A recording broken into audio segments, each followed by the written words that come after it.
Israele era un vignal ben foltit, cal buttava un nevore, ma più cresceva la sua uve, più moltiplicava gli altars, più la sottiera era buine, più faceva in su colonnei che i fins.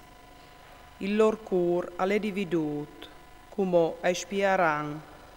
Lui sdrumarà i loro altars, al butterà giù i loro colonnei.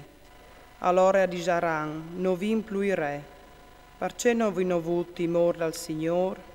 C'è poi di alfa per noi il re? Per aulis, sore per aulis, giuraments fals e fale ancis. Il diritto al butte come la erbe velegnose, tagliagars dei miei chiams. Pal vigliel di Betaven e trimela inde Samarie. Propit par lui il suo popol al fas laments, insieme cui predis. Avain per sua glorie, perché io abbandonats, e in che lui sarà portato in Assur, come regal pal grand re. Efraim si tegnerà la vergogna, e Israele al resterà malapaiat dal suo idol. Samarie è finite, il suo re è tanche un leon abbandonat per zore da laghe. A saran fiscats i lux alts plens di deliz, il peccato di Israele. Spinis e buralis accresceran per zore dai loro altars.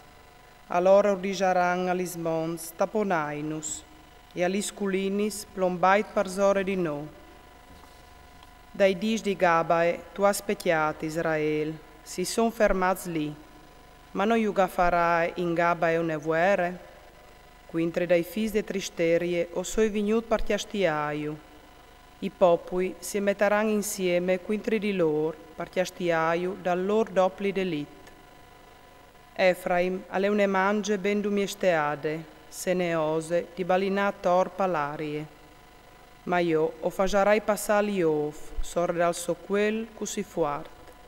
O tacarai Efraim al chiar. Israel all'ararà, Jacob al tirarà la grappe. Semenai le semence de giustizie, chiappai su il raccol de bontat, lavorai un terreno nuovo. È arrivato il tempo di cirì il Signore, finché non vignerà a fa plovi sore di vuatrish la giustizie. Perceveis ora dell'iniquità, chiappade su la tristerie, mangiate il prodotto de falsetat, già che tutti sei sfidati dai tiei chiars e dal numero dei tiei chiavaliers, testositats si invierà al savolton, e tutti di stos fortecis a saran fiscadis, te di debatae, come che Salman alla fiscat betarbel, smacaian la mari per zore dei siei fruts. Così us fajarà io a voatris, chiase d'Israel, per vostre tristerie così grande, te tampieste, spariscerà per sempre il re d'Israele.